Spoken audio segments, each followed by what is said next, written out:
पश्चिम देख रहे हैं आप, मैं हूं आपके साथ आस्था कौशिक। बुलेटिन की शुरुआत इस वक्त की एक बड़ी खबर से हम करने जा रहे हैं जो कि अलीगढ़ में एएमयू से जुड़ी हुई है। एएमयू के छात्रा ने संगीन आरोप लगाए हैं। छात्रा ने कहा है कि बुर्का पहनने के लिए उसके साथ जबरदस्ती की गई। ट्वीट करने पर छात्रा पर भद्दे भद्दे कमेंट किए गए और छात्रा को पीतल का हिजाब पहनाने तक की धमकी दी गई। छात्रा की शिकायत पर आरोपी के खिलाफ एफआईआर दर्ज की गई है। इस वक्त की बड़ी खबर आ रही है अलीगढ़ मुस्लिम यूनिवर्सिटी। एक छात्रा ने आरोप लगाया है कि उसे बुर्का पहनने के लिए फोर्स किया गया। इतना ही नहीं, पीतल का हिजाब पहनने के लिए उसको धमकी तक दी गई और जब उसने ट्वीट किया तो उस पर भद्दे भद्दे कमेंट्स किए गए। एएमयू की छात्रा ने इस तरह के संगीन आरोप लगाए हैं। हालांकि बाद में आरोपी शख्स पर एफआईआर भी दर्ज हुई है। लेकिन देखिए किस तरह से बुर्का पहनाने के लिए जबरदस्ती उस पर थोपा गया एक फैसला अलीगढ़ मुस्लिम यूनिवर्सिटी, और उसके बाद उस छात्रा पर भद्दे भद्दे कमेंट किए जाते हैं। इस पूरी बात की जानकारी जब वो ट्वीट के माध्यम से देती है तो देखिए क्या सुलूक होता है। प्रदीप हमारे संवाददाता हमारे साथ जुड़ गए हैं। प्रदीप, विस्तार से बताइए ये मामला कब का है और किस तरह से ये आरोप लगा रही है छात्रा। देखिए आस्था, ये मामला 9 जुलाई का है। 9 जुलाई को जो स्टूडेंट है एएमयू में पढ़ने वाली, उसने एक ट्वीट किया था कि एएमयू में किस तरह से फोर्सफुली जो महिलाएं हैं उनको कवर करने के लिए कहा जाता है, एक तरह से मतलब हिजाब पहनने के लिए कहा जाता है। तो उसके ट्वीट के बाद एएमयू में ही पढ़ने वाले 2-3 छात्रों ने उस पर कमेंट किया और उसको रिप्लाई दिया कि आप इंशाल्लाह आप लॉकडाउन खुलने दीजिए, उसके बाद आपको भी हिजाब पहनाया जाएगा, वो भी पीतल का। तो सीधे सीधे उसको धमकी दी गई कि आप जब एएमयू कैंपस में आएंगे लॉकडाउन के बाद, एएमयू कैंपस खुलेगा तो आपको एक पीतल का हिजाब पहनाया जाएगा जिससे कि आपको पता पड़े। तो इसके बाद से लड़की थोड़ा सा परेशान हुई और उसने अलीगढ़ के एसएसपी को उसमें शिकायत की। एसएसपी ने इस मामले में थाना सिविल लाइन्स में मामला दर्ज करा दिया है। जो थाना सिविल लाइन पुलिस है उसने धारा 504, 506 जो धमकी देने का मामला है और साथ ही 67 IT एक्ट के तहत मामला दर्ज कर लिया और विवेचना कर रही है। मैं साथ देखिए और मैं आपको बता दूंगा कि जो एएमयू प्रशासन है उसने इस पूरे मामले पर कमेटी भी बनाई है जो दोनों पक्षों की बात सुनेगी और उसके बाद उस पर जो भी इंक्वायरी की रिपोर्ट आएगी उसके बाद कार्रवाई की जाएगी। जी बिल्कुल, तो इंक्वायरी रिपोर्ट जो भी आएगी उसके बाद कार्रवाई की जाएगी और फिलहाल जो प्रशासन है वो अपनी तरीके से ये कह रहा है कि वो कार्रवाई करेगा। लेकिन देखिए पीतल का हिजाब पहनकर कॉलेज आ पाएंगे, इस तरह की धमकी इस लड़की को दी गई है। आप बने रहिए प्रदीप हमारे साथ। तो अलीगढ़ से एएमयू से ये बड़ी खबर है जहां पर एक लड़की को पहले फोर्स किया गया बुर्का पहनने के लिए और जब उसने इस बाबत ट्वीट किया तो देखिए उस पर किस तरह के भद्दे कमेंट किए गए।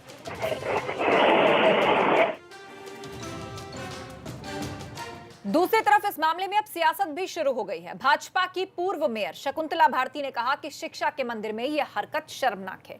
ऐसी सोच बहुत शर्मनाक है, इन लोगों को गिरफ्तार किया जाए। बताओ, अरे तुम्हें क्या करना है क्या नहीं करना है, अपनी सोच को अपने तक सीमित रखें। इस तरीके की हरकतें करके भावनाओं को, किसी की भावनाओं को ठेस ना पहुंचाएं। इस तरीके से यहाँ का वातावरण को सुरक्षित रहने दें, यहाँ के वातावरण को बनाए रखें और यहाँ के वातावरण को बिगाड़ने में इस तरीके का माहौल पैदा ना करें। जब पाकिस्तानी सोच है, खाएंगे अन्य यहाँ का, पानी पिएंगे यहाँ का, सोच रखेंगे वहाँ की पाकिस्तान की, वहाँ चला जाए, वहाँ जाकर के वो चाहे लोहे का पहना है, चाहे पीतल का पहना है, चाहे सोने का पहना है, जो भी पहनाना है वो पहना है वहाँ हिजाब जा करके। लेकिन अलीगढ़ मुस्लिम यूनिवर्सिटी के अंतर्गत अगर बिटियाओं का इस तरीके से उत्पीड़न और शोषण होगा तो ये बर्दाश्त से बाहर होगा। किसी कीमत पर हम बर्दाश्त नहीं करेंगे। वहीं इस मामले में अब पुलिस ने छात्रा की शिकायत पर केस भी दर्ज कर लिया है और उसकी विवेचना की जा रही है।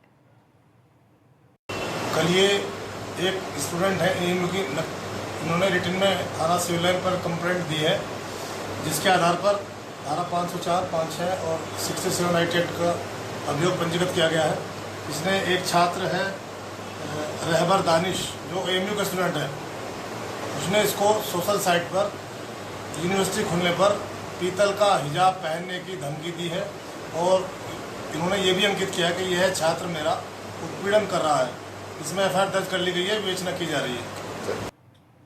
वहीं इस मामले में बीपी गंगा ने एएमयू के प्रॉक्टर से भी बात की तो उन्होंने कहा कि इस मामले में जांच कमेटी बना दी गई है, रिपोर्ट आने के बाद ही कोई कार्रवाई की जाएगी। हमारे ऊपर सोशल मीडिया पे भी कमेंट भी किया है इसको लेकर कि हम आपको हिजाब पहनाएंगे और पीतल का या लोहे का हिजाब पहनाएंगे, इस टाइप की बातें उसने ये कंप्लेंट में अपने डाला है। इसके बाद में अभी हमने लड़की के बारे में डिटेल निकलवा लिया है। लड़की बिहार की स्टूडेंट और नरोरा के पास की नरोरा की रहने वाली है। और इसी साथ में शाम को हमारे पास एक मेल लड़के का भी आया, रहबर का आया है। उसने कुछ अपना इसमें एक्सप्लेनेशन भी देने की कोशिश किया है और कुछ अपने साथ में उसने अटैचमेंट भी लगाए, सोशल मीडिया का अटैचमेंट भी लगाए, अपने साथ अपने डिफेंस पे ही लगाया उसने। दोनों चीज़ों को हमने ले लिया है और हमने एक कमेटी बना दिया है जिसमें डॉक्टर अनवर साहब हैं और एक शिवा मंजूर हमारी असिस्टेंट डॉक्टर हैं। इन दोनों को हमें, चूँकि इसमें एक लड़का भी है और लड़की भी है, तो इसलिए हमने एक अपना असिस्टेंट डॉक्टर मेल और एक फीमेल दोनों को रखा है।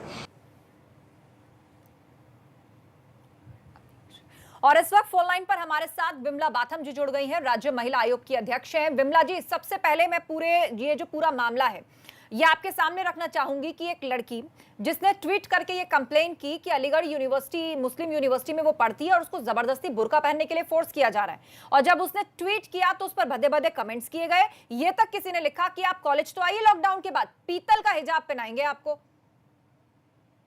ये तो एक बहुत ही अपराध की श्रेणी में आएगा। जिसने भी ये इसको धमकी दी है उसको, ये उसके अपराध की श्रेणी में आएगा कि अगर आज हम 21वीं सदी में हैं और हम स्वतंत्र भारत में सांस ले रहे हैं और ऐसे में अगर ये बुर्का पहनने की जबरदस्ती कोई करता है या कहता है, ये तो उसके अधिकारों का हनन है और जो कहता है वो ये उसके प्रति वो अपराध कर रहा है। ऐसे लोगों को माफ नहीं करना चाहिए, तुरंत सजा होनी चाहिए ऐसे लोगों को जिन्होंने भी अपराध किया है, जिन्होंने इतनी हिम्मत की कहने की। आज हम स्वतंत्र भारत में जी रहे हैं, हमें हमारी आजादी है। अब बुर्का तो अब सदियों की चीज हो गई है। बुर्का पहनना तो अब कोई ऐसी चीज नहीं है कि बुर्का पहनना कोई कहीं इस्लाम में भी कहीं लिखा हुआ, कहीं नहीं लिखा बुर्का पहनना, ना कोई जबरदस्ती कर सकता है इस मामले में। हालांकि कॉलेज प्रशासन ने जरूर कहा, एबीपी गंगा ने जब प्रॉक्टर से बात की है तो उन्होंने कहा है कि आप एक बार जांच रिपोर्ट आने दीजिए, उसके बाद हम कार्रवाई करेंगे। लेकिन बात यही है कि इस तरह के मसले जब उठते हैं और जिस जांच की बात होती है तो वो जांच को करने वाला कौन है, और कहीं ना कहीं ये मामले इतनी पेचीदगियों में फंस जाते हैं कि उनका कोई नतीजा नहीं निकलता।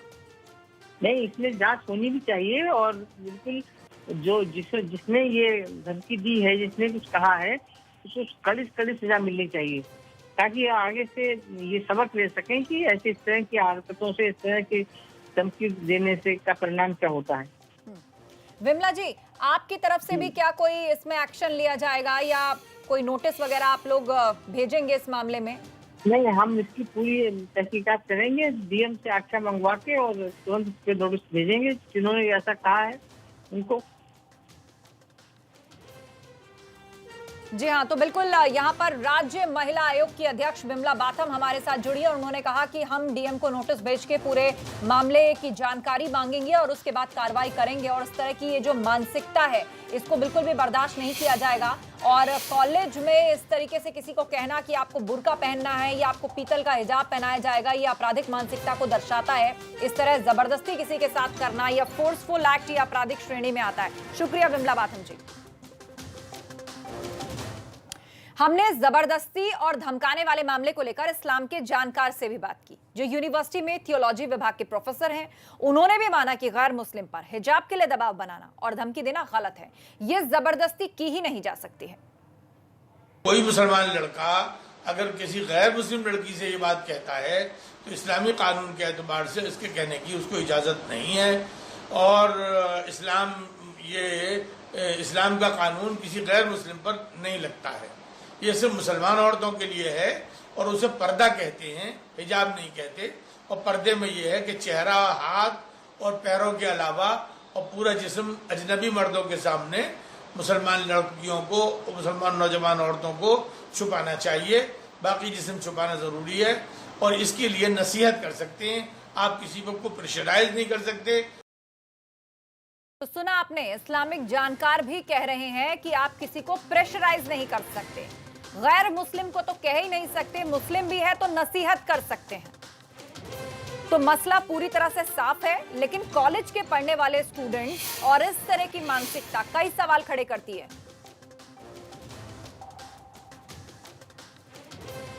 और इस वक्त हमारे साथ doctor Arvind, SP crime Aligarh से जुड़ गए हैं।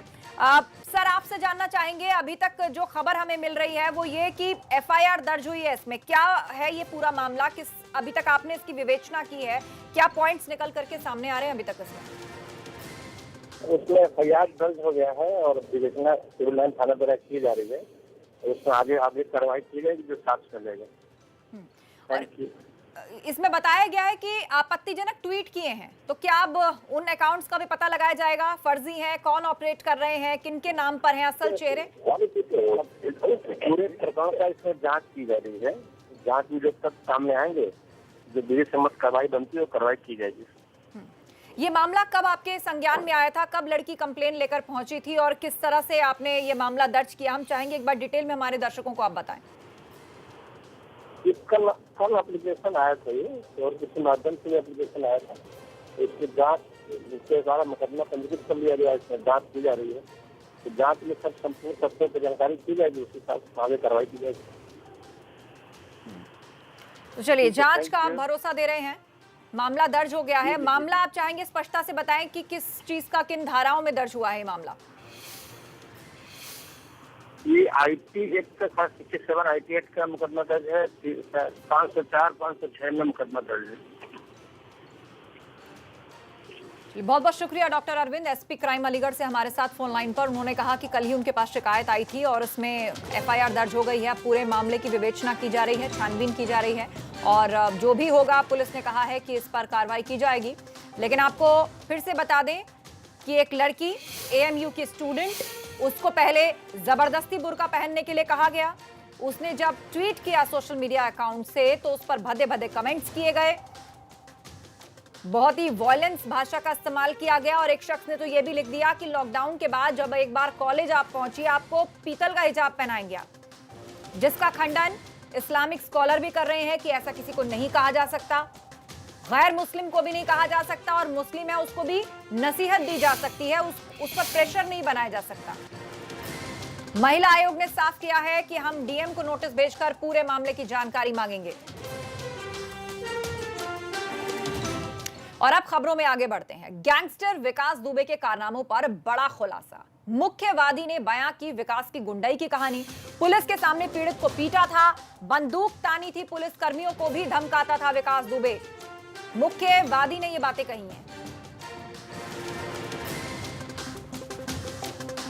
तो पुलिस के सामने पीड़ित को पीटता था, बंदूक तानी थी, ये बात बताई गई है। गैंगस्टर विकास दुबे के कारनामों का बड़ा खुलासा, किस तरह की करतूतें इसने की हैं। पुलिस कर्मियों तक को धमका देता था विकास दुबे। तो गैंगस्टर विकास दुबे के कारनामों पर यह बड़ा खुलासा है। तो कानपुर कांड के अहम किरदार और केस के मुख्यवादी राहुल तिवारी 2 जुलाई के बाद अब जाकर वो सामने आए हैं और विकास के गुनाहों की एक एक कहानी बताई है। कैसा रसूख था विकास दुबे का, आइए आपको सुनवाते हैं। में पहुंचते ही 1 तारीख की घटना आई है। पहुंचते ही उन लोग विकास दुबे के बुजुर्गों ने और हमको बहुत मारा पीटा और हमारे सीने में राइफल लगा दी। कहना इसको मार दो यशो साहब को भी बहुत हकाया, गाली गलौज की। यशो के सामने ही आपको भी मारा, यशो को भी मारा? यशो को गाली गलौज की और उनको धमकाया हड़काया। इसलिए वो और फिर यशो साहब को लगा कि इसको मार देगा। तो यशो साहब ने अपना जनेऊ निकाला और उनसे कहा कि भैया पंडित की इज्जत रखो कहने लग। फिर विकास दुबे ने गंगा जल दिलाया, हमको भी दिया और यशो साहब को भी दिया और गंगा जल दे करके और फिर उन्होंने कसम वसम खवाई और उसके बाद विकास दुबे को भी कसम खवाई गई कि ये आप लोग इन्हें राहुल तिवारी को मारोगे नहीं। तब उन्होंने कहा ठीक नहीं मारेंगे हम। वहाँ अपने एप्लीकेशन कप्तान साहब के पास गए। कप्तान साहब के वहाँ से हमने अपना तरफ से थाने आए। अब थाने में यशो साहब ने एप्लीकेशन लिखी मेरी, लिख एप्लीकेशन और उसके साथ कार्रवाई करने की वो करी। तो उसमें रात में तबीयत दी गई, उसी कार्रवाई में जब तबीयत दी गई तो तबीयत में पुलिसकर्मी इतने मारे गए। किस वजह से विकास ने आपको मारा था, इसका कोई रीजन? अरे है वहाँ खेती का मैटर था। हमारी ससुराल की खेती है मोहिनी निवास था, मेरे ससुर खेती थी और वो मेरे ससुर की बहन का लड़का सुनील कुमार वहाँ रहता सुनील बुआ की नीयत रहा खराब खेती बड़े तो और सुनील कुमार की शादी बिकरू में हुई थी बाल गोविंद के यहाँ थे और बाल गोविंद और विकास से संबंध थे तो इसलिए मतलब उन्होंने हमारे ऊपर इतना हमला बोल दिया और वो खेती हमारी लेना चाहते थे। यही हमसे कह रहे थे कि खेती हिल दो ये।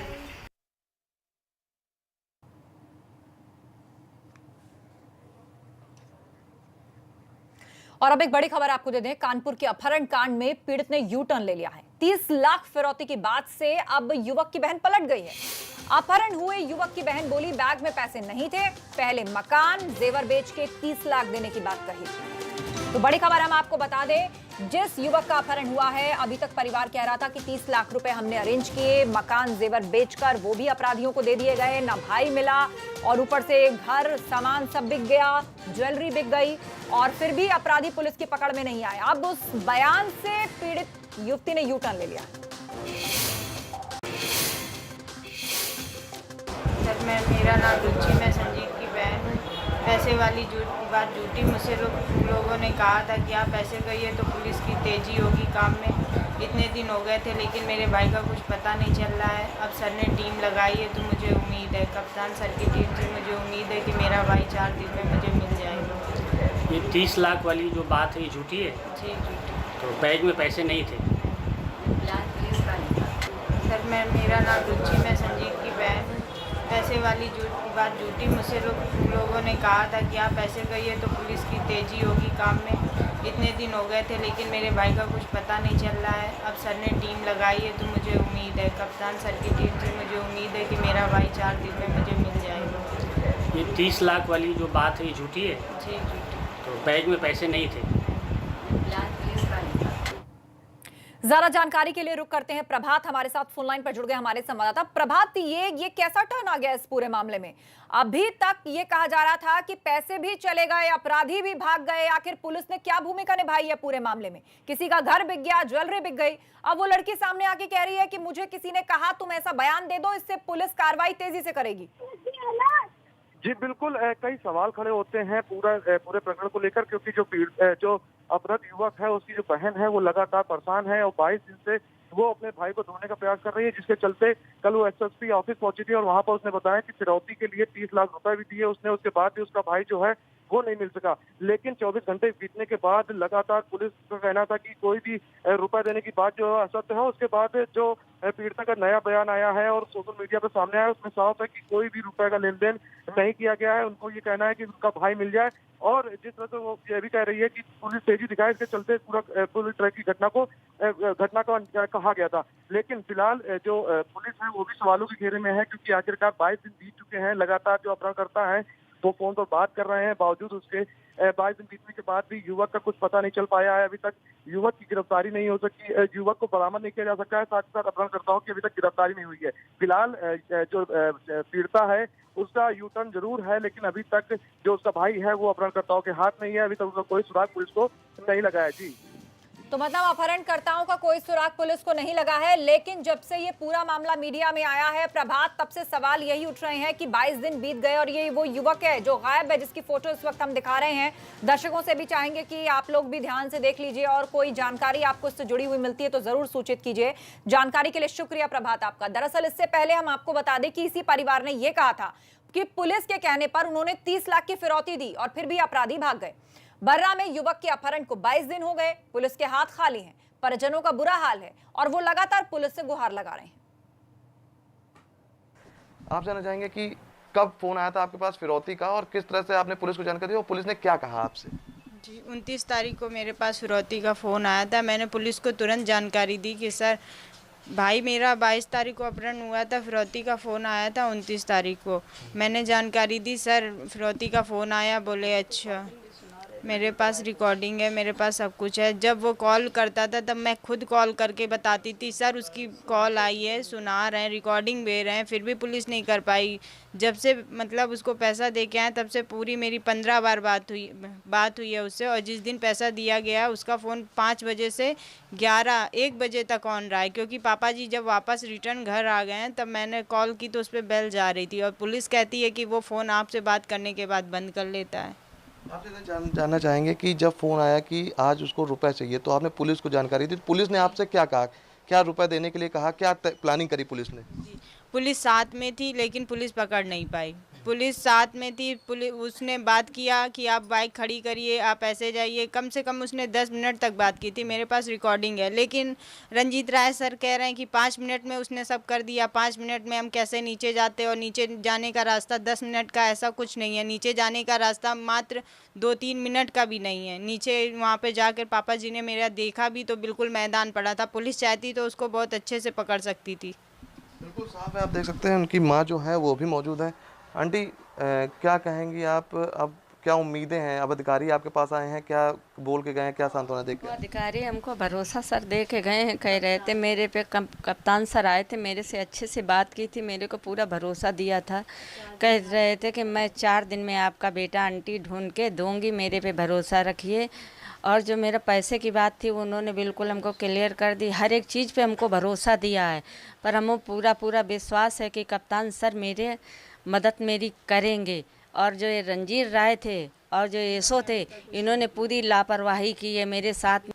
साफ है कि जो बर्रा इंस्पेक्टर हैं रंजीत राय, उनके ऊपर आरोप लग रहे हैं कि उन्होंने किसी तरह से कोई मदद नहीं की, लापरवाही बरती, जिसकी वजह से पैसा भी गया और साथ ही साथ अभी तक इनका जो बेटा है और इनका जो भाई है वो अभी तक नहीं मिल पाया है। इनको उम्मीद है कि जल्द से जल्द वो वापस आ जाए। हालांकि अधिकारियों को कहना है कि बहुत ही जल्द जो टीमें हैं वो गठित कर जाँच की जा रही है और जल्द से जल्द उन लोगों को पकड़ने की कवायद जो है वो तेज़ हो चुकी है। वीडियो संकेत के साथ प्रभात अवस्थी, एबीपी गंगा, कानपुर। यहाँ रुक रहे एक ब्रेक के लिए, खबरें अभी और भी हैं, जल्द लौट रहे हैं।